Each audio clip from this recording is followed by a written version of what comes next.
Empezando un poco ya con la presentación de esta tarde, tenemos nuestra primera mesa en este encuentro que hemos llamado Investigación, Arte, Activismo y Acción, que es lo que engloba a Ciudadanía X, el proyecto que ha desarrollado todas las acciones que vamos a presentar hoy día.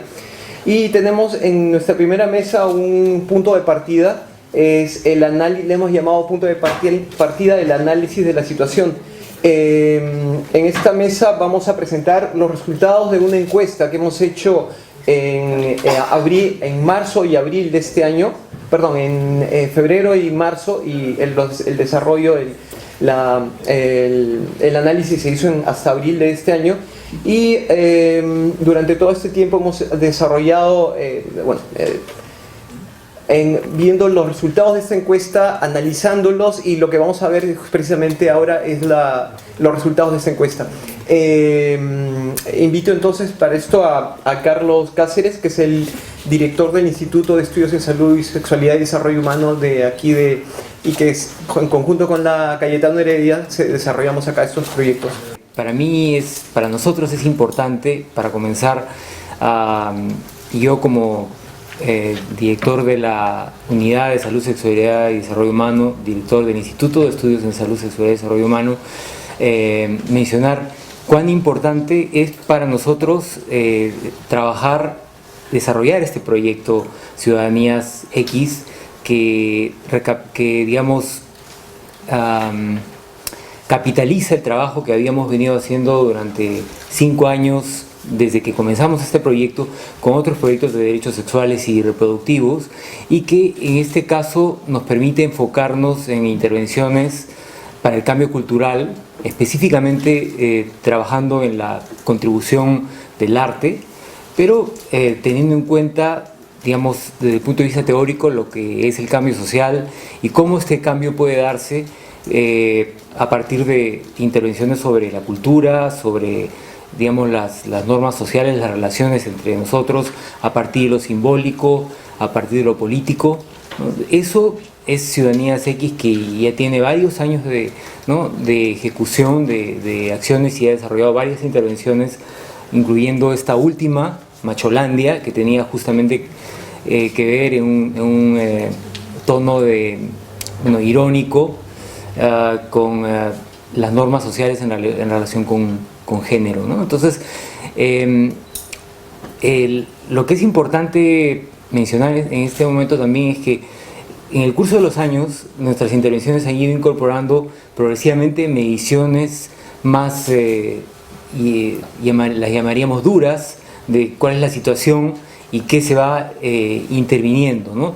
Y en esta última ocasión tuvimos la posibilidad de implementar un estudio, digamos, que nos ha permitido generar una serie de indicadores, la medición de una serie de indicadores, y como ven es digamos, quienes han visto los policy briefs, hemos sacado los resultados por el momento en 4 policy briefs, uno sobre machismo y normas de género, uno sobre diversidad sexual y opiniones sobre la propuesta de ley de unión civil, un tercero sobre aborto y derechos reproductivos, autonomía reproductiva, y un cuarto sobre educación sexual y bullying, ¿no? Esto se pudo hacer con una muestra domiciliaria aleatoria en 800 personas, aproximadamente 400 hombres y 400 mujeres, y justo en ese momento estamos terminando la publicación integrada del contenido de estos 4 capítulos, ¿no?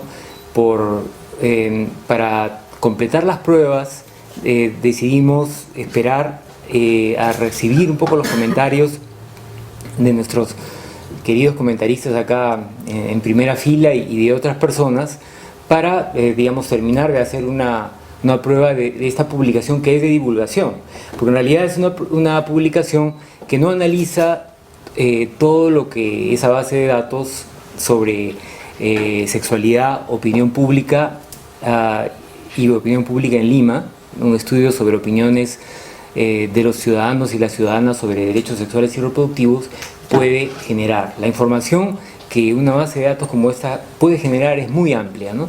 Y lo que esperamos es que esta sea una primera publicación de divulgación que nos permita tener los datos fundamentales y poder, digamos, por eso hemos incluido una referencia a diferencias significativas solo cuando estas diferencias han sido significativas, ¿no? En otros casos, por ejemplo, no hemos diferenciado por sexo o no hemos diferenciado por edad cuando no habían diferencias por sexo o por edad, ¿no? Pero cuando estas sí existían, las hemos mencionado.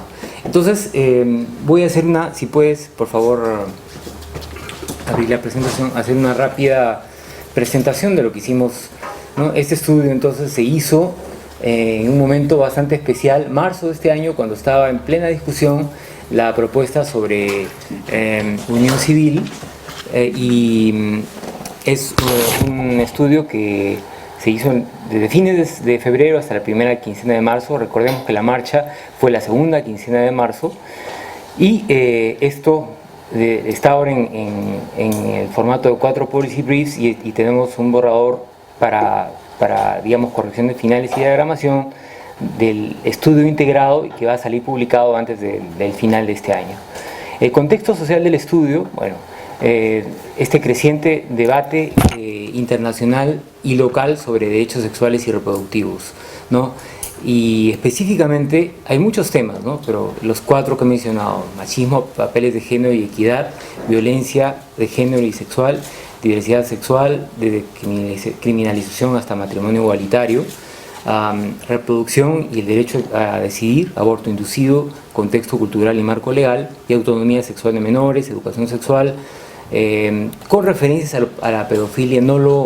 No la abordamos de manera directa, pero es claro que, digamos, uno de los temas que ha generado de alguna manera una restricción creciente del marco legal en cuanto a la autonomía sexual de los menores tiene que ver con este fantasma de la pedofilia, y que no digo que no exista, pero que de alguna manera puede terminar magnificándose, y digamos, lo opuesto a una desprotección es una sobreprotección que restringe la autonomía de los jóvenes hasta los 18 años y asume que prácticamente los jóvenes no tienen sexualidad, cuando sabemos que esto no es así, particularmente en la era del internet, donde los jóvenes desde muy temprano tienen acceso ahora cada vez más a todo tipo de información y, digamos, sobre sexualidad, y eso es algo que no se va a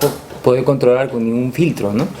Y yo creo que más bien es un reto para nuestra sociedad el poder trabajar en ese contexto y digamos, evitar pánicos morales, trabajar en el contexto donde enfrentamos, digamos, el reto de poder dar tipos de información de interés sobre sexualidad que puedan, digamos, recibirse a la par de los otros contenidos que se reciben, ¿no?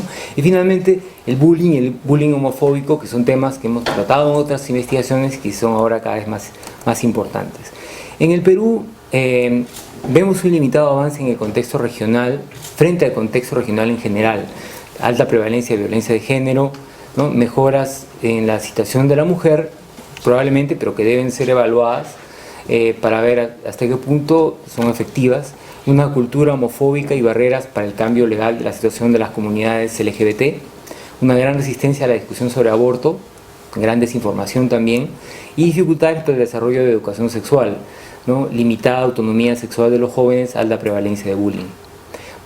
Menciono que este proyecto que hemos desarrollado con el apoyo muy valioso de GIVOS, y en esta última etapa de GIVOS Sudamérica, ¿no? Tenemos a Corina y a Lorena con nosotros acá, y es una gran satisfacción.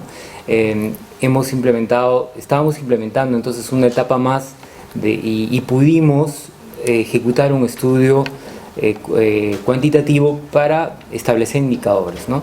Esto se hizo a propósito de la intervención Macholandia, porque definitivamente el lanzamiento de la intervención se acompañó de una campaña en medio, de una campaña no comercial o pagada, una campaña con noticieros para que pudieran incluir la información. Pero esto se hizo justamente con datos como los que voy a presentar, que tenían el objetivo de llamar la atención sobre las opiniones de la gente y a partir de ahí generar la discusión sobre una intervención en sí, ¿no? Bueno, hubo la conveniencia de extender la colección de datos a la opinión pública en general sobre varios temas de derechos sexuales y reproductivos y de hecho hemos quedado muy satisfechos con el panorama que nos brinda este estudio en estos 4 capítulos y vamos a tratar de conversar con colegas e instituciones para ver si podemos levantar esta información una vez al año. Entonces el objetivo fue conocer, y en lo posible fuera de Lima también, ¿no? Conocer percepciones y actitudes de la población de Lima entre 18 y 70 años de ambos sexos sobre machismo, papeles de género y equidad, diversidad sexual, bueno, aborto inducido y educación sexual y bullying. Ya mencioné lo del periodo, el tamaño de la muestra y el instrumento fue un cuestionario con 89 preguntas de opción múltiple. La muestra estuvo balanceada según estratos socioeconómicos en toda Lima metropolitana. El análisis aquí presentado incluye solo los principales hallazgos de cada tema, con un análisis bivariado según género, nivel educativo y otras variables de interés. Y como dije, o sea, esto se hizo en general y donde alguno de estos temas no tenía significancia, simplemente consideramos que la muestra era homogénea en ese sentido. Cuando hombres y mujeres, por ejemplo, respondían de manera distinta, nosotros presentamos los datos separados para hombres y mujeres, ¿no? Fue un estudio aprobado éticamente por nuestro comité de ética, con consentimiento informado, como deben ser estos estudios. Y entonces lo que voy a hacer ahora es, de manera muy rápida, presentar algunos cuadros, no con la idea de que se entiendan, pero resaltando básicamente la información y el tipo de información que colectamos, ¿no? Por ejemplo, ¿sabes qué es machismo, no? Y 69% nos dijo que sí. Ahora, el machismo no es un concepto que necesariamente esté en el vocabulario de todos, implica de por sí una conciencia crítica, ¿no? Y digamos, hay gente que puede nunca haber escuchado el término, ¿no? Y en todo caso aquí habían 17 personas que dijeron, en todo caso, que no sabían qué era, ¿no? No necesariamente que no lo hubieran escuchado, pero obviamente aquí sí había una diferencia entre hombres y mujeres, ¿no? En el tema de género, por ejemplo, ha habido con frecuencia diferencia entre hombres y mujeres y también por nivel educativo, ¿no? Aquí vemos que a mayor nivel educativo, menor era la proporción de quienes decían que no sabían, ¿no?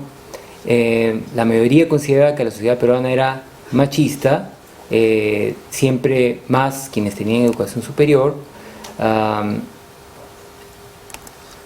pero 3% se consideraba machista, ¿no? Y eso lo vamos a ver en otro momento de esta encuesta también. ¿Crees que el machismo perjudica a las mujeres? 63% sí, 6% no. Diferencia por género, ¿no? Pero no tanta diferencia, ¿no? 67% de las mujeres y 57% de los hombres, ¿no? Y también mayor respuesta sí por educación, ¿no? ¿Crees que el machismo perjudica a los hombres? Hay quienes dicen sí, pero solo un 17%, ¿no? Nosotros creemos que el machismo sí perjudica a los hombres. El machismo es una ideología que hace rígidas las relaciones entre hombres y mujeres, que establece una forma particular de asumir las diferencias biológicas y que en muchos casos se han traducido en una situación desventajosa para las mujeres, inclusive justificando una relación paternalista y la expectativa de obediencia o la permisividad hacia la violencia, ¿no? Pero también en términos de los hombres ha generado la sensación de imposibilidad de expresar sentimientos, de ser hombre de formas alternativas, ¿no? De expresar, por ejemplo, ternura hacia los hijos, o un gran problema con la orientación sexual también. Entonces creo que creemos que el machismo, o sea, hay muchos estudios que definen que la ideología de roles tradicionales de género es mala para hombres y mujeres, y ese es el mensaje, ¿no? Entonces, como vemos, hay conciencia en cuanto a las mujeres, pero no tanto en cuanto a los hombres, ¿no? Después, el rol principal de las mujeres es la maternidad. Vemos que la respuesta es sí mayoritaria entre quienes no tienen educación superior, ¿no? La magnitud de las desigualdades, aquí vemos que la mayor parte dice que son medianas o grandes, ¿no? 37 y 35%. ¿Qué pasa con diversidad sexual y unión civil? ¿Has escuchado de diversidad sexual? Que, ojo, es distinto, es un concepto distinto de la homosexualidad, ¿no? Diversidad sexual es un concepto que tiene que ver con una visión política, ¿no? Un poco más sofisticada también sociológicamente, y puede ser una aproximación más favorable probablemente. Aquí vemos que el 26% sí.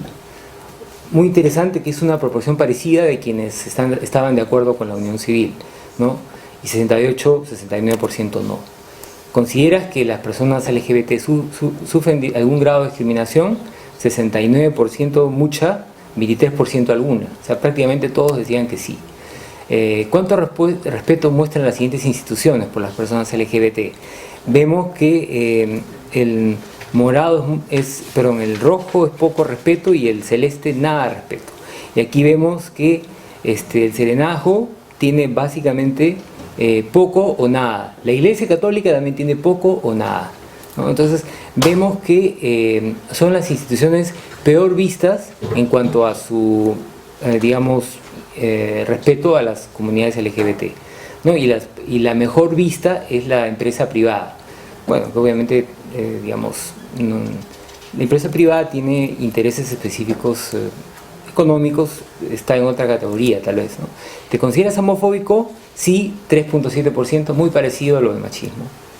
La homosexualidad es una forma de vida que debe ser aceptada por la sociedad, 82% dicen que sí, ¿no? Y esto aumenta con el nivel educativo.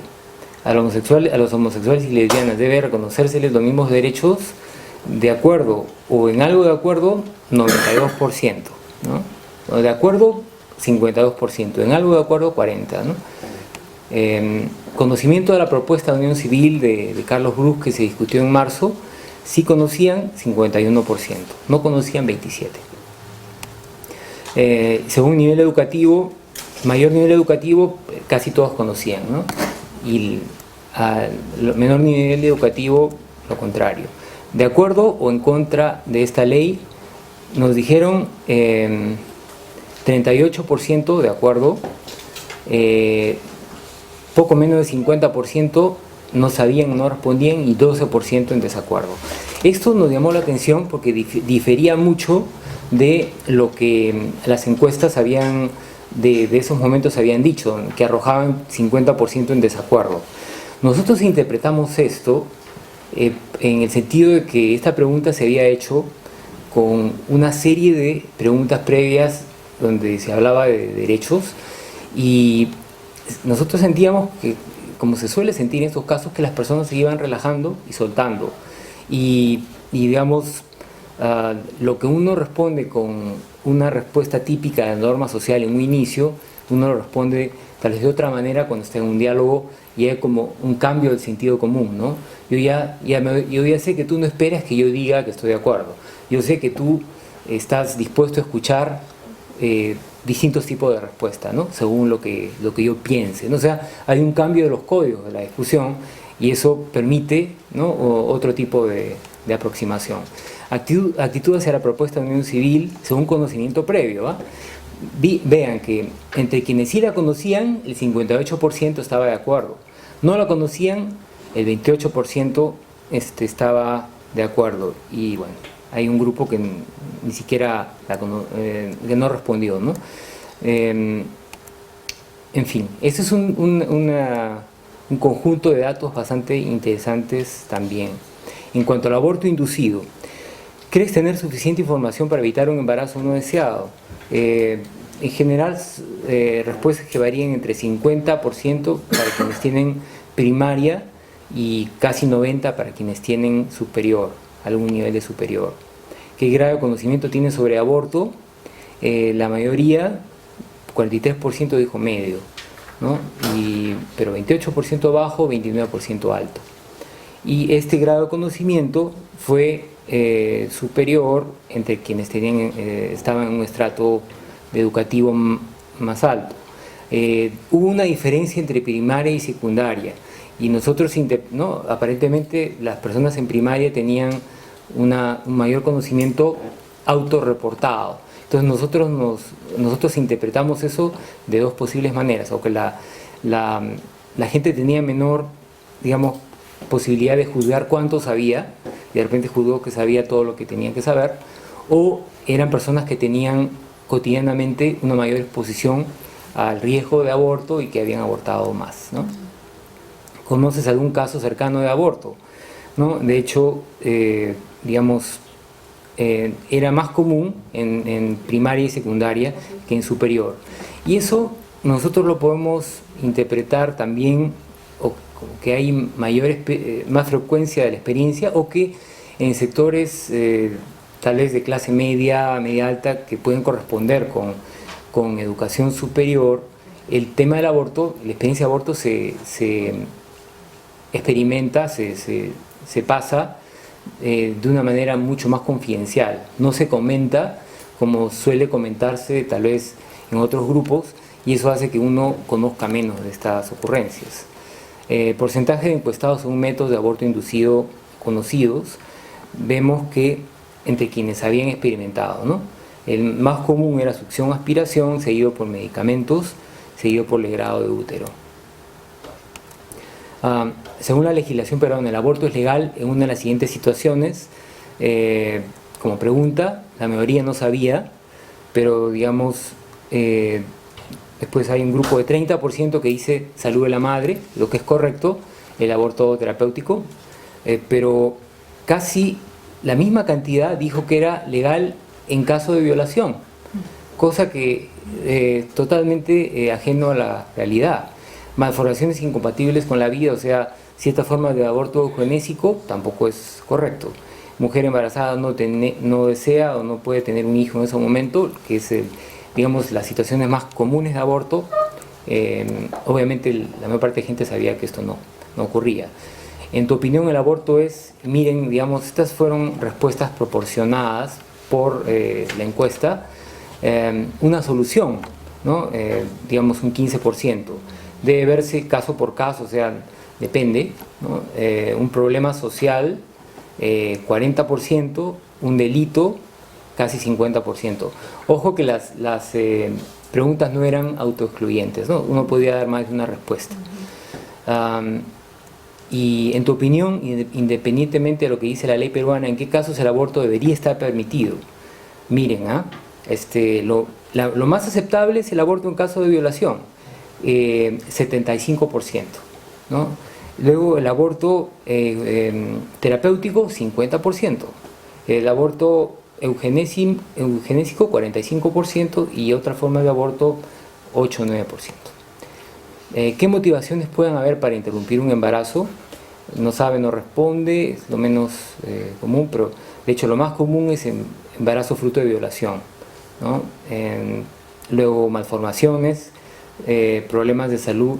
Malformaciones es más común que problemas de salud de la madre, ¿no?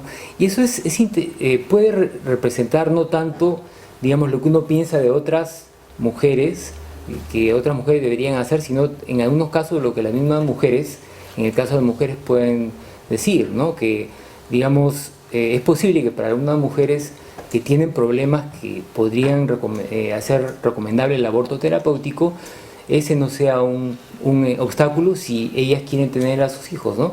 De hecho, uno de los grandes problemas de la discusión que se ha generado en cuanto al aborto terapéutico está en que el aborto terapéutico en muchos casos no lo van a querer las mujeres, sino que va a ser una recomendación de los médicos y médicas, y a veces las mujeres van a van a resistirse. Obviamente es decisión de ellas, pero si ellas no lo saben, y el médico no les dice o no les recomienda, entonces no va a ocurrir, ¿no? Entonces el aborto terapéutico es una situación especial de aborto que debería en lo posible verse más como una medida terapéutica que los médicos deben recomendar bajo responsabilidad, como recomiendan: señora, usted tiene que operarse, señora, usted tiene que hacer esto.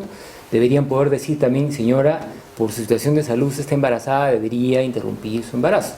O sea, esa es la forma en que esto debería operar. No es que las mujeres, como erróneamente se dio en el debate público, van a ir a exigir su aborto terapéutico. Así no funciona, pues, ¿no? Entonces, eso es una cosa bien importante de tener en cuenta, ¿no?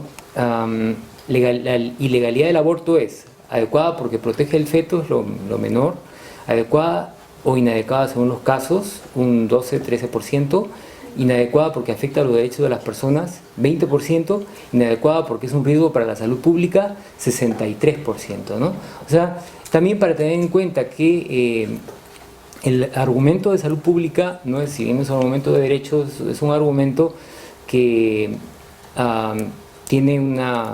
que resuena mucho más en la población. Finalmente, el capítulo de educación sexual y bullying, el ente responsable de ofrecer educación sexual, ¿no? Vemos que hay gente que dice uno mismo, 10%, centro de salud, 34%, medios de comunicación, 8%, la familia, 62%, y la escuela. Aquí hay una mezcla bueno, efectivamente la familia tiene un papel. Ahora sabemos que la familia no se puede normar con leyes, y hay muchos tipos de familia. Hay familias que agreden sexualmente también, ¿no? Ese es un tema interesante para discusión. Y la escuela, 50%. Temas de educación sexual, o sea, ¿qué temas debería incluir? Métodos anticonceptivos, 81%, prevención de infección de transmisión sexual, 76%, diversidad sexual, 28%, aproximadamente la misma cantidad, machismo y violencia de género. Considero que la educación sexual que recibí, me fue útil, 56%. No me aportó nada que no conociera, 8%. Estuvo sesgada por muchos prejuicios, 17%. Fue insuficiente, 17%, y me fue útil, 2%, ¿no? El tipo de maltrato, esto es en cuanto al bullying, ¿no? Tipo de maltrato observado según el total de participantes, ¿no? Vemos que el 77% había visto actos de bullying basados en apodos, insultos o burlas, el 47% amenazas, el 13% violencia física, después 13% también aislamiento, ya menores cantidades amenazas de muerte, rumores. ¿Qué es el bullying? Es lo más común, algo que sucede y que debe prohibirse, 62%. Pero también un 36% dice algo que siempre ocurrirá aunque se prohíba, ¿no? Un 2% algo que sucede y que resulta inofensivo. Razones por las que el bullying o maltrato escolar ocurre en hombres. Vemos que según los que responden, que por cierto, a diferencia de otros estudios que hemos hecho sobre bullying que eran hechos en hombres de 18 a 24, esta es una encuesta de hombres y mujeres de 18 a 70, por lo cual la respuesta de las personas mayores se van a referir a su experiencia de vida personal o de sus hijos o hasta nietos en cuanto a estos temas, ¿no? Por lo cual da una mezcla interesante, y hay algunas variables en las que hay diferencias por edad, ¿no? Ya lo vamos a ver. Después, aquí tenemos color de piel, también nivel socioeconómico, ser callado, comportarse de manera afeminada en el caso de los chicos, o por no pelearse, ser tranquilo, ¿no? En las mujeres, ¿por qué se da el bullying?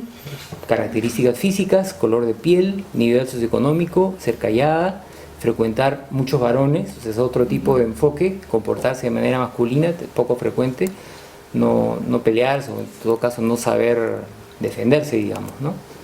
Conocimiento sobre la existencia de una norma sobre bullying en el Perú, sí conocían 47%, pero no 50%, no sabían 3%. El papel de la familia en casos de bullying, lo más común, aconsejando y conversando con las y los hijos, luego conversando con profesores y autoridades, luego conversando con padres de los agresores o dando apoyo y cariño. Papel de la escuela en casos de bullying y prevención, lo más común, capacitando a docentes, auxiliares, tutores, luego expulsando a los agresores, luego imponiendo más disciplina, informando sobre el bullying y sus consecuencias, abriendo canales de comunicación. ¿Cuáles son nuestras reflexiones finales? Primero, que muchos y muchas, perdón, los policy briefs tienen un análisis bastante más detallado de todas estas variables, aun cuando es un análisis, digamos, no profundo. Eso lo vamos a hacer en publicaciones más académicas, vamos a usar análisis multivariado, pero lo que vemos en esta publicación y en los policy briefs, lo que van a ver en el libro, es que aparentemente muchas personas no tienen opiniones firmemente asentadas sobre muchos temas controvertidos, y estas personas se flexibilizan al dialogar. Se observa una actitud más favorable frente a todos los temas a mayor nivel educativo, ¿no? Hay una mayor voluntad de crítica al statu quo. La información sobre y la experiencia con estos temas son decisivas en la formación de una opinión favorable a estos, ¿no? O sea, quien ha tenido, por ejemplo, el contacto con personas que han tenido un aborto o que son LGBT, ¿no? O que, digamos, han sufrido bullying, se sensibiliza a esto, ¿no? Definitivamente, y cambia su actitud. Por eso es que es importante que la gente hable de sus experiencias y que estas experiencias no se vean como un tema abstracto, sino como realidades concretas de personas cercanas. Muchos y muchas son conscientes del machismo y la homofobia, pero no creen ser ellos mismos o ellas mismas machistas y homofóbicas. Entonces esto no se da solo en este caso, también se da con el racismo, e implica que digamos, hay una dificultad para asumir una postura crítica frente a esto y decir, digamos, yo también he entrado en prácticas discriminatorias, ¿no? Como que uno siempre asume que el resto discrimina, pero no, uno no discrimina. O sea, esto implica también un ejercicio de comunicación y educación, ¿no? El conservadurismo mayoritario sugiere que hay un statu quo de facto, que la población tendría apertura para cambiar, ¿no? Este statu quo, quiero decir, si accediera a mayor información e ideas más diversas, ¿no? O sea, buena parte del conservadurismo tiene que ver con que no hay discusión, con que no se ventilan ideas, con que no se escucha. Por eso es que los sectores conservadores, hay que decirlo, tratan de silenciar el debate sobre estos temas, ¿no? Que no se hable, que no se diga, ¿no? Porque desde el momento en que se pone en discusión, ya abre la oportunidad del diálogo y, por lo general, dado que está a un nivel tan conservador, abre la oportunidad de flexibilizar ideas y del avance, ¿no? Entonces, por eso la comunicación es fundamental, ¿no? Esas son implicancias para la abogacía. Y esto no, es como un corolario de esto, es que es posible que ese statu quo ideológico sea ya, como está, incómodo para mucha gente, de repente para la mayoría, ¿no? Pero esa gente no es capaz de adoptar una postura distinta porque no ha escuchado posturas distintas, ¿no? A veces no sabe que es posible ser de otra manera, pensar de otra manera, reaccionar de otra manera, ¿no? Entonces la gente hace lo que siempre ha hecho. De pronto ese machismo, ¿no? Definitivamente mucho de ese machismo que hemos visto en los videos tiene que ver con una conducta digamos, que se asume de pronto si uno tiene menor nivel educativo, pero no solamente, ¿no? Porque no hay que discriminar en ese sentido. Se asume que digamos, estas prácticas están allí porque están, pero en buena medida muchas de esas prácticas están en las personas porque no ha habido la oportunidad de abordarlas críticamente. En en el sistema de educación sexual no ha habido nadie que diga, esto es acoso, ¿no? ¿Por qué tienen que hacerlo? O sea, ¿qué cosas están probando? ¿Están probando algo? O sea, un poco generar discusión y debate que haga que estas prácticas que tanto criticamos puedan finalmente dejar de ser. Porque no hay que asumir que la gente es, digamos, íntimamente, naturalmente así. Y que, digamos, en el caso del machismo, que todos los hombres son así. Todo eso tiene que ver con un sistema que simplemente calca y copia a los hombres de una manera específica, a menos que tengan oportunidades para no ser así. Entonces, tenemos que generar esas oportunidades, igual en el caso de la homofobia, igual en el caso del bullying, ¿no? Son prácticas, un rechazo al aborto, ¿no? Son prácticas de falta de respeto de los demás, de aceptación de la autonomía, de solidaridad, pero que tienen que ver con una rigidez social, ¿no? Y una actitud directa de condena, cuando hay otras formas de ser socialmente, ¿no? Y eso es, creo, ¿no?, lo que tenemos que generar nuevamente, ¿no? O sea, de pronto todos tienen, incluso la gente más conservadora, secretamente un deseo de cambiar, porque sabe que de pronto cambiando podría sentirse mejor y ser más feliz, ¿no? Eso es algo a lo cual tal vez hay que apostar. Esto es el equipo de investigación. Como digo, tenemos ahora la versión virtual del libro lista para entrar a imprenta, pero los policy briefs, de los cuatro capítulos, ya están siendo difundidos desde distintos momentos de este año. Y el libro va a estar listo virtual para bajarlo en internet antes del fin de año. Muchas gracias. Ahora, para seguir con esta presentación de esta primera parte, invito a Walter Mendoza, a Dorina Veró y a Carlos también, para que pueda estar en la mesa. Buenas tardes con todas y con todos.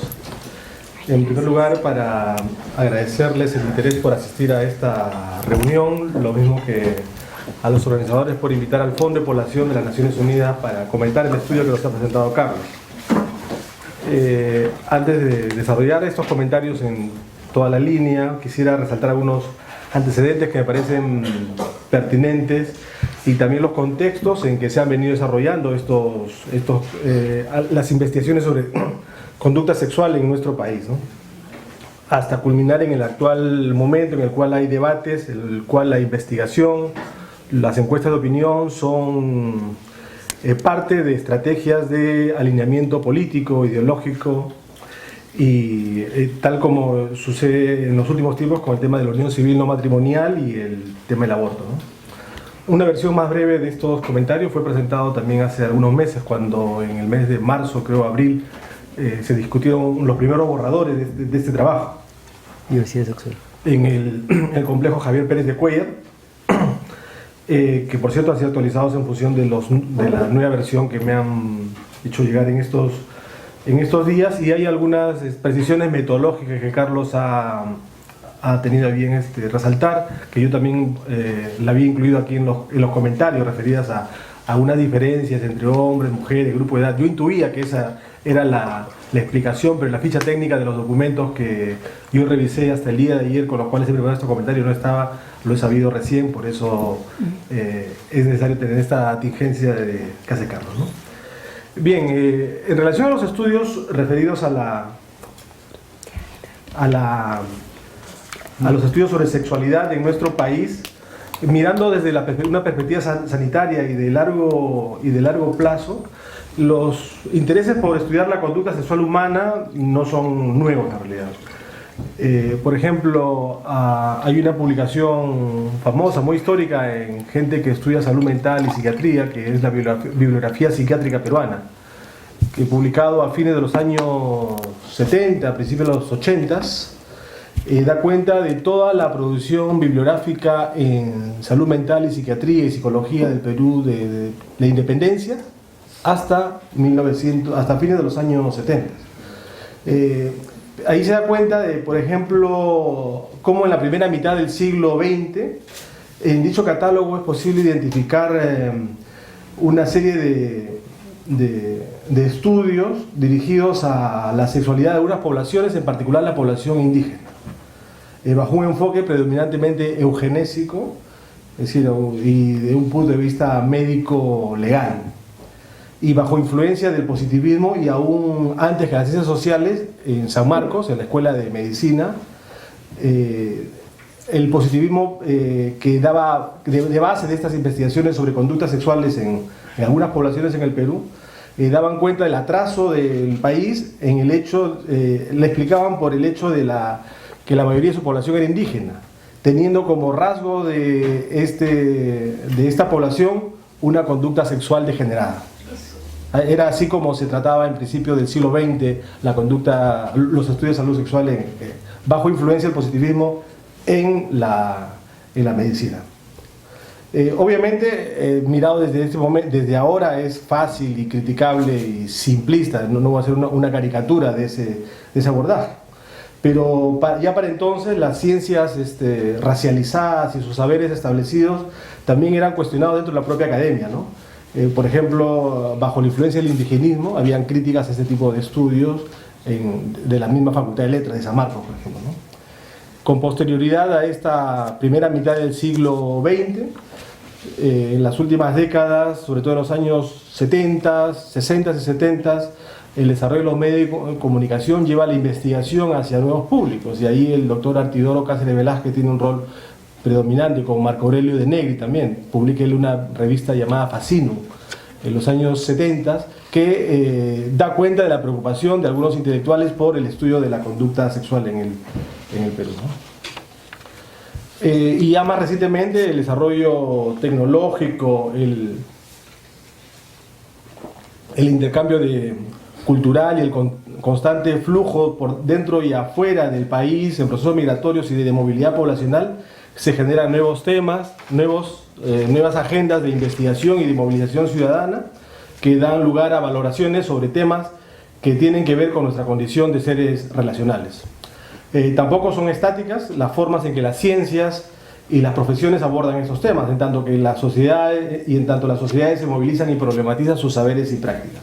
Vale decir, esto implica reconocer cómo es que las sociedades politizan sus saberes y prácticas, y cómo es que, vinculados a los poderes y las ciencias pretendidamente abstractas, asépticas y neutras ante sus entornos, se generan tensiones y resistencias que se expresan no solo en la academia, sino también en el compromiso, en el arte, como podemos constatar en la reunión a la que hemos sido convocados, ¿no? Como vemos, en un proceso de largo plazo, y comparando con lo que ya viene sucediendo en las últimas décadas, tenemos que la investigación de sexualidad humana en el Perú habría tenido algunos de los siguientes grandes tres desplazamientos, ¿no? Primero, hacia una población cuya sexualidad constituye el principal interés de investigación, esta vez ya no con influencia de la eugenesia racial, sino a través de las sexualidades, digamos, entre comillas, otras o disidentes, ¿no? Un segundo desplazamiento hacia un trabajo multidisciplinario, generalmente, más actualmente, en la gente de salud pública y ciencias sociales, que ha convertido el tema en un legítimo tema de estudio, dejando atrás la orientación predominantemente psiquiátrica y médico-legal al amparo del enfoque de derechos. Y un tercer desplazamiento hacia un creciente interés de la sociedad por estos temas, lo que ha llevado a involucrarla en la difusión y uso de estos resultados, tornando el proceso mucho más político, con todos los riesgos que esto implica, pero a lo que la estadística no le resulta ajena, como veremos más adelante, ¿no? Es como para decir que la estadística y las preguntas que se hacen a través de sus encuestas resultan la continuación de la política por otros medios y a grandes escalas de agregación poblacional, ¿no? Es así que, según hagamos un análisis más exhaustivo de los últimos sondeos respaldando el status quo, podríamos parafrasear, ya en función de los alineamientos políticos y las preguntas que circulan y se convierten en titulares y mensajes de sentido común: dime cuáles son tus prejuicios y te diré qué preguntar en tus encuestas. Porque allí también hay un campo de batalla. Las estadísticas, las verdades, la ciencia rigurosamente utilizada, es un campo de batalla, en tanto las estadísticas no pueden ser tampoco asépticas ni neutrales si su utilización está motivada por una vocación de limitar o por promover el ejercicio de derechos. Es en ese contexto siempre que se promueven investigaciones de ese tipo, ¿no? Y es que, como en muchos otros temas, la verdad estadística, o más precisamente su interpretación, que es lo que realmente interesa, sigue siendo un terreno en permanente disputa.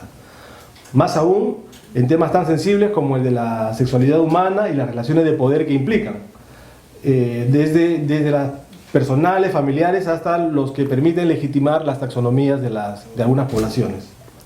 Vale decir que un aspecto clave de las encuestas y estadísticas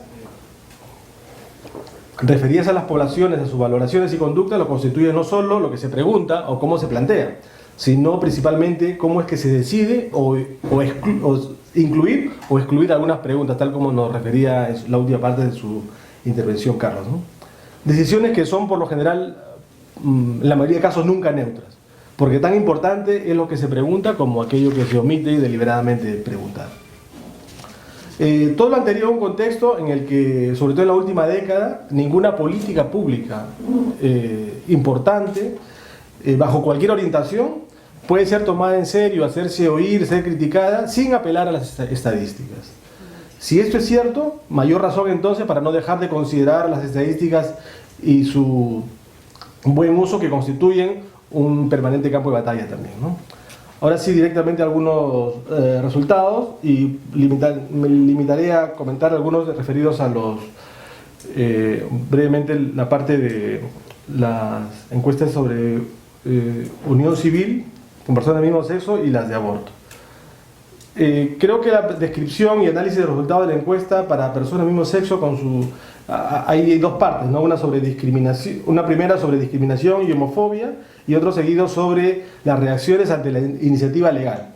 Al menos en su primera parte, estas se beneficiarían de comparar con los estudios de otras fuentes, ¿no? O sea, para el análisis creo que comparar no solo describir los resultados, que es un punto finalmente, sino también cómo otros elementos del contexto, por ejemplo, usando la ENDES, que se aplica todos los años a mujeres, o la ENDES que se aplica a los hombres del año 2008, aunque respondan a metodologías, preguntas no sean necesariamente comparables, ni los rangos de edad, pero algo nos van a decir con toda seguridad.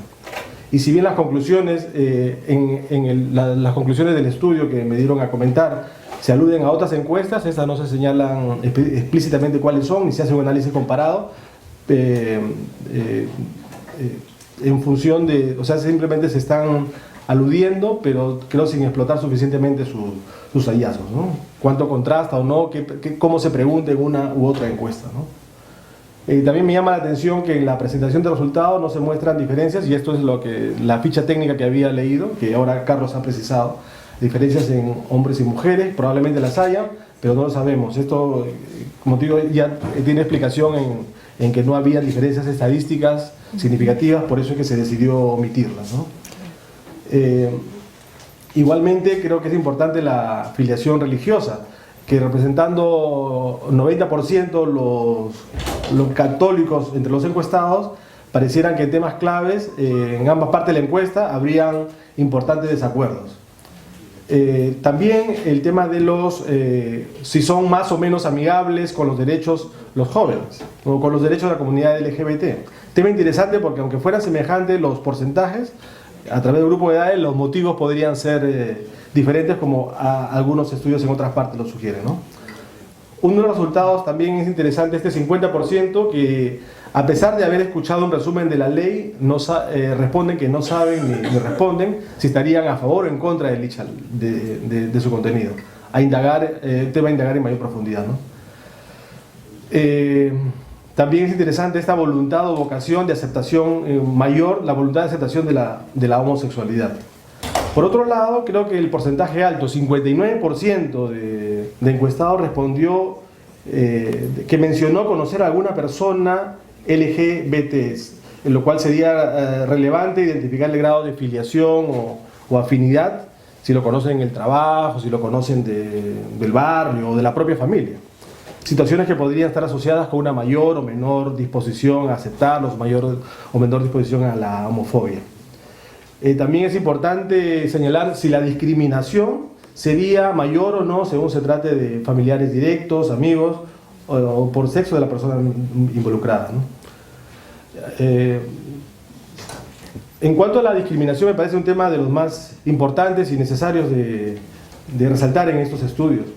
Creo que también se podría enfatizar el hecho igualmente destacado en el informe sobre la aparente inconsistencia entre la baja autopercepción de discriminación a nivel individual y el alto nivel de discriminación hacia la población LGBT, 70%. El que discrimina, sin embargo, siempre es el otro. Aunque, como lo muestran algunos estudios y experiencias, también ese otro podría incluir incluso a la propia comunidad LGBT, por razones de etnia, por razones de clase, ¿no? O sea, todos discriminamos finalmente. Algunos discriminan más, otros discriminamos menos. En ese contexto, me parece que importante tener presente lo que ha pasado hace unos meses nada más con la aprobación del Plan Nacional de Derechos Humanos, que hasta pocas horas antes de su promulgación incluía un capítulo específico para atender la promoción de derechos de la población LGBT, pero que en pocas horas finalmente esa parte fue deliberadamente retirada, ¿no? Finalmente me permito sugerir a los autores del estudio que, aunque lo harán así cuando lo conviertan en formato de artículo o capítulo de libro, preparen una discusión en que se destaquen las semejanzas o diferencias de énfasis o enfoque respecto de lo que dicen algunas otras encuestas en nuestro país. Lo que los autores del estudio resaltan al decir que toda pregunta al público debe contextualizarse, ¿no? Sobre todo de aquellas que están destinadas a generar titulares, esperando convertirse en sentido común y generar así imágenes que darán de ser administradas y a ser percibidas por los grandes medios de prensa. En lo que se refiere a la encuesta sobre aborto inducido, debo empezar señalando que las mismas observaciones que referidas a la parte estadística de la muestra, que sería necesario mostrar diferencias por sexo, grupo de edad, que ahora sabemos no son grandes, pero creo que se beneficiaría también con una comparación con algunos resultados de otras encuestas, tales como se han hecho en el Perú en los últimos años, incluyendo los estudios cualitativos. A modo de ejemplo, quisiera referir algunos de los resultados de la encuesta relativamente reciente. Hace algunos años, la Secretaría Nacional de la Juventud publicó una encuesta, la Encuesta Nacional de la Juventud del año 2011, en la que se indaga también sobre abortos inducidos. Mientras que la encuesta, cuyo resultado nos ha presentado Carlos, cerca de la mitad de los encuestados refieren conocer un caso de aborto en su círculo cercano, en la población de 15 a 29 años, que fue la encuesta de SENAJU, este porcentaje era relativamente menor, alrededor del 30%, 25% en hombres y 35% en mujeres, ¿no? Otra fuente de interés para contribuir a la interpretación de los resultados, creo puede ser la ENDES, según la cual la violencia sexual dentro de la pareja en la ENDES del año 2013 de 6 a 10%, ascendiendo con la edad de 15 a 19 hasta los 49 años, de mujeres de este grupo de edad han sido violentadas alguna vez en su vida por parte de su compañero o esposo. Cuando la pregunta se refiere al último año, el porcentaje es decreciente cuando se aumente la edad, yendo de más o menos de 6 a 3% en el último año. O sea, si multiplicamos la cantidad de mujeres en edad fértil, salen millones de actos de abuso sexual entre la pareja, ¿no? Esto resulta de interés a la luz del estudio que nos presentó Carlos, según el cual 3/4 de los entrevistados aprobaría el aborto en casos de violación. Aunque ciertamente se asume generalmente que esta violación ocurriría fuera de los marcos de la relación estable, ¿no? Finalmente, ya para cerrar, quisiera decir algunas palabras sobre las estadísticas, los sondeos en general, pero intentando hacerlo en la perspectiva de la sociedad civil, tratando de un esfuerzo por hacerlo desde ese lugar. Por cierto, un afán de promover una ciudadanía más activa, informada, con mayores condiciones de aportar, tal como la iniciativa de la encuesta que nos ha presentado Carlos, ¿no?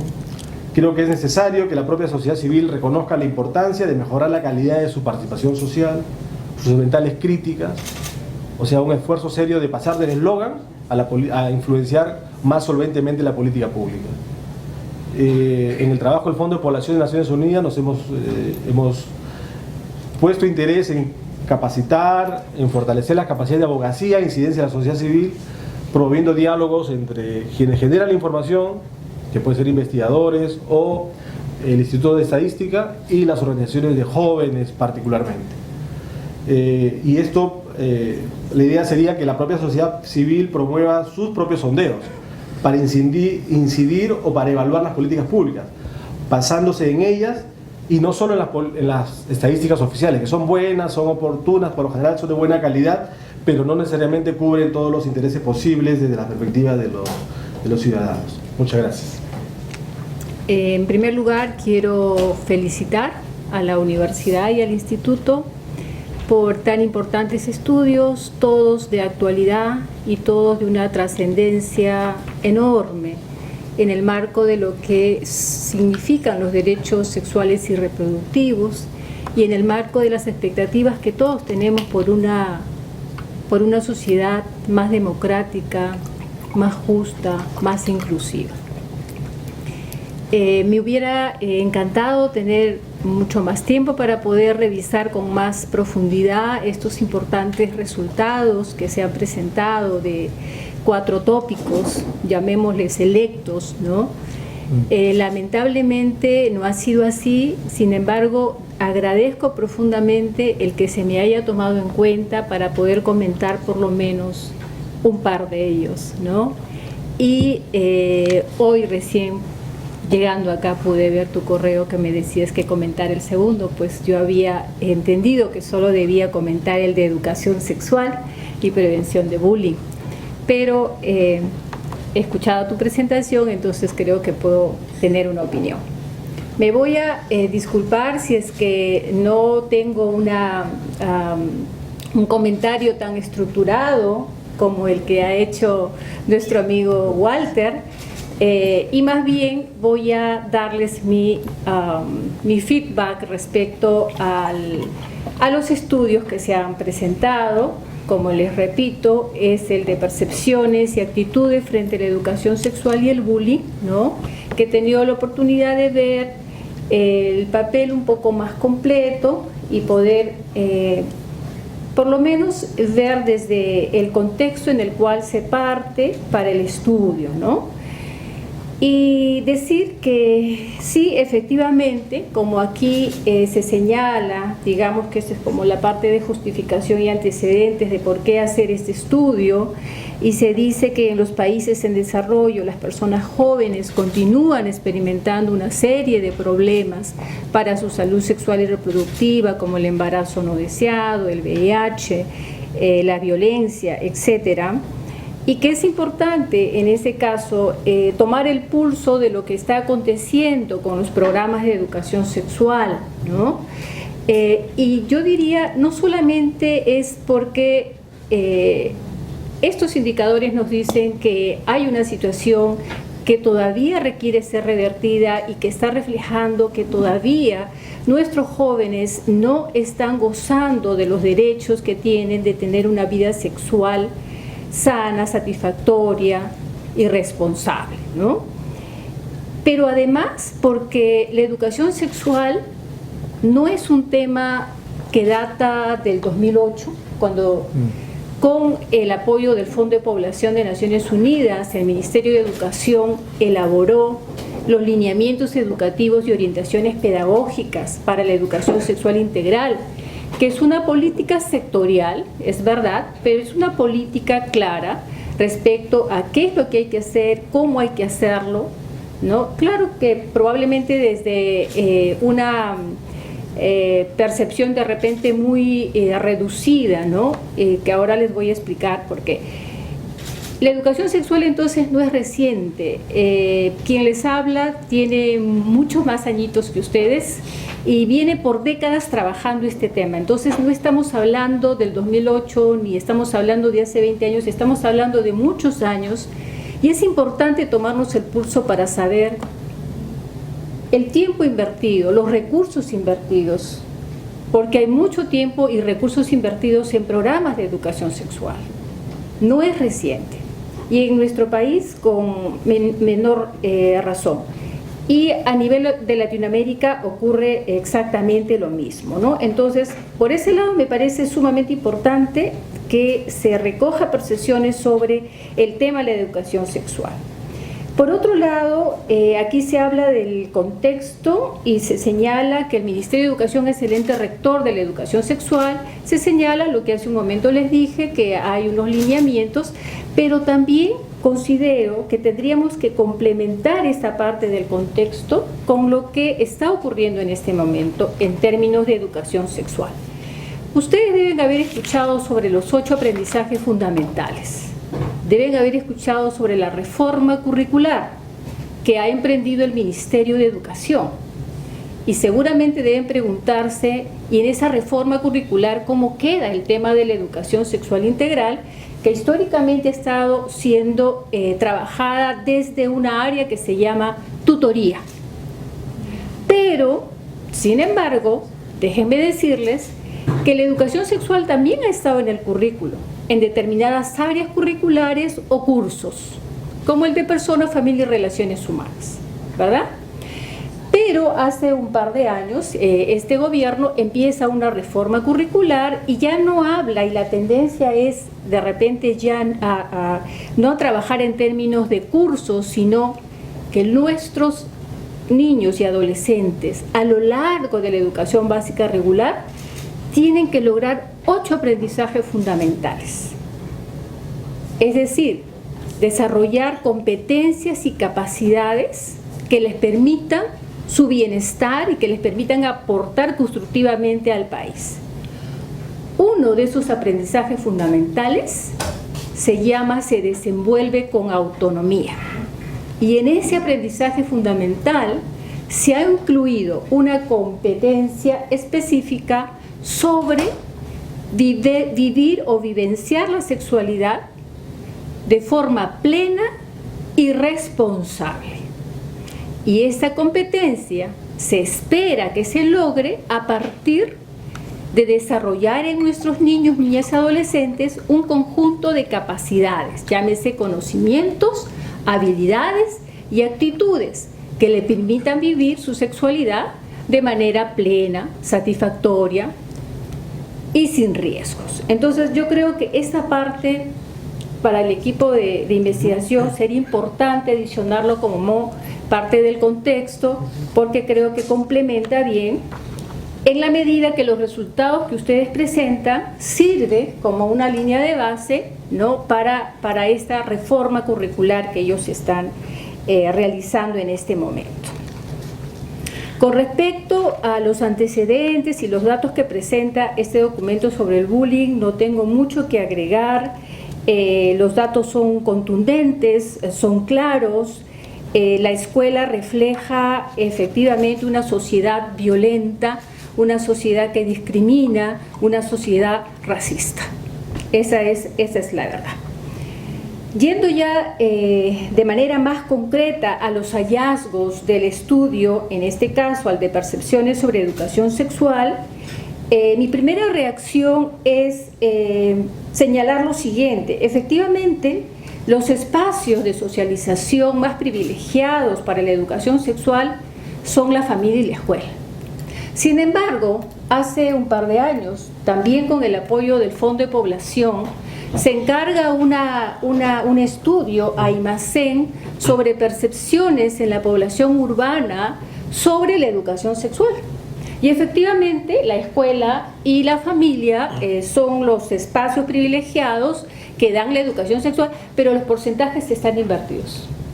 Para las personas que fueron entrevistadas, que en este caso se entrevistó a 2 grupos, el de 14 y 18 años escolares y a población mayor de 18 hasta 70 creo que inclusive, pero en ese caso, en primer lugar se señalaba a la escuela como el espacio para dar educación sexual y en segundo lugar la familia. En todo caso, siguen siendo los espacios eminentemente de mayor aceptación, digamos, ¿no?, de parte del público y a quien se les reconoce como los espacios que deben enseñar educación sexual. En la parte de cuando señalan qué contenidos debe enseñarse en educación sexual, aquí yo tengo una pregunta porque no me queda claro, y acá quiero hacer un paréntesis. Y en general me parece una presentación bastante simple, bastante fácil de entender. Sin embargo, hay pequeñas cositas que de repente pudieran estar mejor aclaradas. Acá se habla que se les pregunta a las personas sobre los temas que debería cubrir la educación sexual y se dice temas sugeridos. Mi pregunta es: ¿sugeridos de parte de quien entrevista o sugeridos de parte de quien entrevista? Correcto. Entonces, acá son temas sugeridos de parte de quien entrevista, y entonces responden, ahí aparecen los métodos anticonceptivos, la prevención de infección de transmisión sexual, la diversidad sexual y machismo. Y en todo caso yo preguntaría o haría el señalamiento de qué educación sexual estamos hablando. Como psicóloga, mi opinión es que la educación sexual no es solamente transmisión de conocimientos, es también desarrollo de habilidades, es desarrollo de capacidades, porque como sabemos, entre el conocimiento y el comportamiento hay un gap, hay un vacío, y para mí ese vacío son las habilidades sociales. Por ejemplo, ¿los jóvenes conocen métodos anticonceptivos? ¿Los conocen? ¿Los paporretean? ¿Los usan? No los usan, ¿verdad? ¿Qué pasa entre el conocimiento y el utilizarlo? Me pueden decir acceso a servicios, acceso a métodos, que no tienen dinero. Sí, pero también falta de habilidades para negociar el uso del condón de repente, ¿sí? O falta de capacidad de tomar decisiones, etcétera, etcétera. Entonces, lo que quiero decir es: muy bien, ustedes sugirieron estos temas porque seguramente consideran que son relevantes. Sin embargo, hay que tomar en cuenta que educación sexual es no solo información que tiene que ver con salud sexual y reproductiva, sino también conocimientos, actitudes y habilidades que tienen que ver más con el desarrollo de la persona, con el desarrollo de su identidad, ¿sí? Y entonces por ahí, tal vez en un siguiente estudio, ustedes puedan incluir esto, que también va más, digamos, de la mano con lo que está ocurriendo en este momento, en referencia a lo que decía sobre el marco curricular, cómo se está incluyendo la educación sexual dentro de esta reforma curricular, ¿no? Aunque estos temas son más abstractos para preguntar. Sí, seguramente los temas son, como me señala muy bien Carlos, son temas mucho más abstractos de preguntar, pero tenemos que hacer el esfuerzo de poder hacerlo, porque personalmente como psicóloga creo que ahí está la base de todo, el desarrollo de habilidades en los adolescentes, el tema del autoconocimiento, de la autoestima, la toma de decisiones, el pensamiento crítico y reflexivo, la capacidad de empatía. ¿Eso quién lo hace? En una concepción de educación sexual integral, todo lo que acabo de decir es parte de educación sexual integral y no solo transmisión de información en temas de salud sexual y reproductiva, que son indudablemente importantes.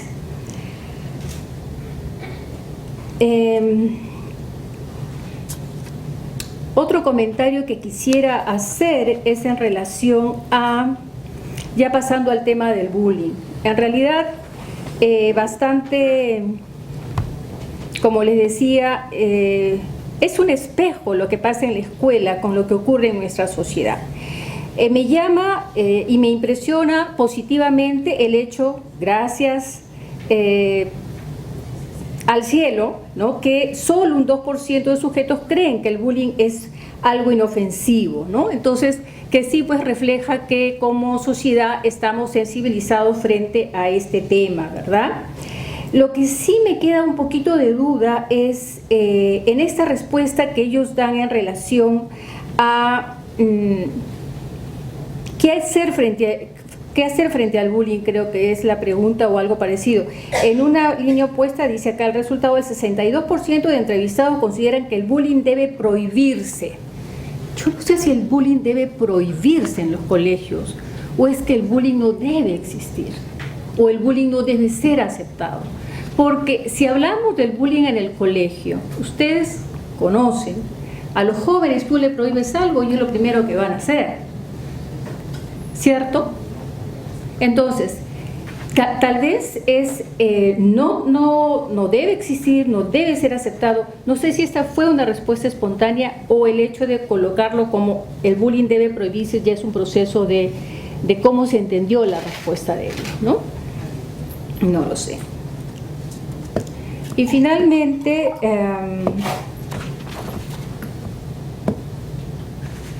también sí me llama la atención, pero en el sentido contrario, es el hecho de que el 36% de las personas señala de que este es algo que siempre va a ocurrir, va a pasar, aunque se prohíba.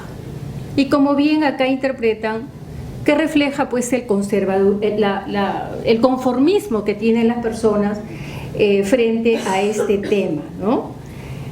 Y con respecto a las razones, evidentemente que el hecho de hacer bullying por el tema de las características físicas, el color de piel, el nivel socioeconómico y también por no responder a ciertos comportamientos considerados como hegemónicamente masculinos o femeninos, que son motivos de bullying, pues simplemente refleja eso, lo que ya señalé, ¿no? Una sociedad o una escuela que discrimina, que es racista y que es evidentemente que es homofóbica, ¿no?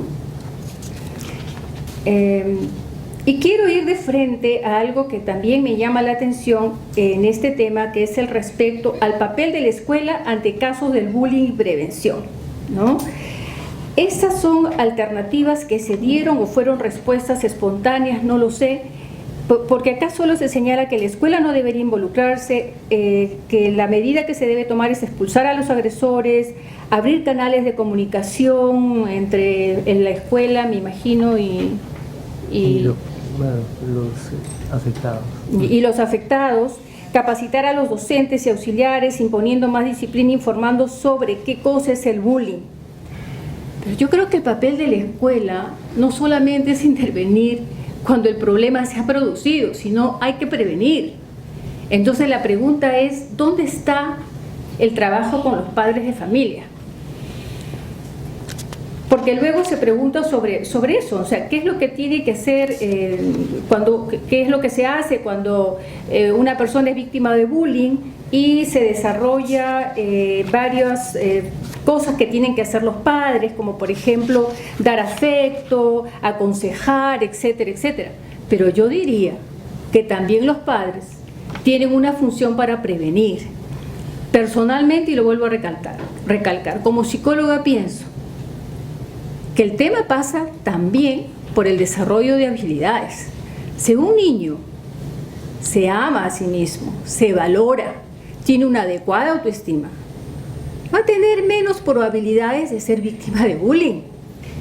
Entonces, el tema está no solamente en tratar de ver el problema o solucionarlo pensando en la víctima o en el agresor, sino desde un modelo ecológico hay que ver qué hay detrás de esa víctima y hay que ver también qué hay detrás de ese agresor. Porque como bien lo señalan en la última parte del estudio, ¿no? que el tema es complejo. El tema de la prevención del bullying es un tema complejo que implica una intervención más integral de parte de la escuela. Yo particularmente, cada vez que veo me disculpe el Ministerio de Educación si está presente, pero lo voy a decir, cada vez que veo pasan ahora, no sé, es una especie de video sobre el bullying, y dice, bueno, este niño está siendo víctima de bullying, ¿no? ¿Cuál es la solución? Reportar el bullying, dice. La solución es reportar el bullying. La solución no es reportar el bullying. La solución es prevenir que el bullying ocurra. ¿Y cómo prevenimos que el bullying ocurra? Esto pasa por un tema de respeto, esto pasa por un tema de enseñar en la casa. Esto pasa por un tema de desarrollar autoestima. Y esto pasa por un tema de tener modelos, donde padre y madre se respetan, donde hombre y mujer se respetan, porque probablemente lo que está pasando en la escuela no es otra cosa que una reproducción de lo que pasa en el hogar o en otros espacios, ¿no? Bueno, estas son mis primeras reflexiones en relación a este tema. Felizmente varios de los comentarios estaban ya en la versión que se ha trabajado para la publicación definitiva, y otras van a poderse incluir porque creo que son algunas sugerencias muy interesantes, ¿no? Pero creo que sobre todo las observaciones que han hecho, los comentarios nos han permitido ver dónde y en qué medida algunas de estos hallazgos pueden usarse para influir ya en las políticas públicas que están discutiéndose, que están ocurriendo, ¿no?, en este momento. Porque creo que lo fundamental es eso, tratar de... creo que un estudio de ese tipo no se ha hecho, que abarque la magnitud, ¿no? Digamos, todos estos temas, percepciones sobre género, papeles de género, machismo, percepciones sobre diversidad sexual, ¿no?, y específicamente propuestas de legales, ¿no?, como la de unión civil, percepciones sobre aborto, autonomía reproductiva, ¿no?, y derechos reproductivos, y percepciones sobre educación sexual y bullying. No se han hecho un estudio de ese tipo, y por lo menos estamos tratando de plantear y hemos generado una base de datos. Ustedes tal vez quienes no se dedican a educación no sepan que por lo general los datos que se colectan en una investigación, del 100% de estos, se utilizan a veces el 5%, ¿no? Porque la posibilidad de exámenes, de análisis y de cruces es enorme, y por lo general lo que uno trata de hacer es poner la base a disposición de otros investigadores o de investigadores jóvenes en formación para poder tocar temas específicos y darles mayor, digamos, abordaje, ¿no? Eso también vamos a tratar de hacer, pero por lo menos vamos a tratar de hacer un cruce para ver cómo las personas han respondido a las 4 áreas o 4 temas, ¿no?, y cuánta coherencia ha habido entre respuestas en cuanto a machismo, homofobia, apertura hacia el aborto, visiones sobre la educación sexual. Probablemente ver patrones más integrados en ese sentido va a ser muy interesante, ¿no? Pero en realidad la cantidad de tiempo que implica eso es enorme. Y ya ustedes verán la publicación cuando anunciemos que está puesta en nuestra página web, y está a disposición de todos, ¿no? Por el momento, muchas gracias a Dorina y a Walter por estos comentarios.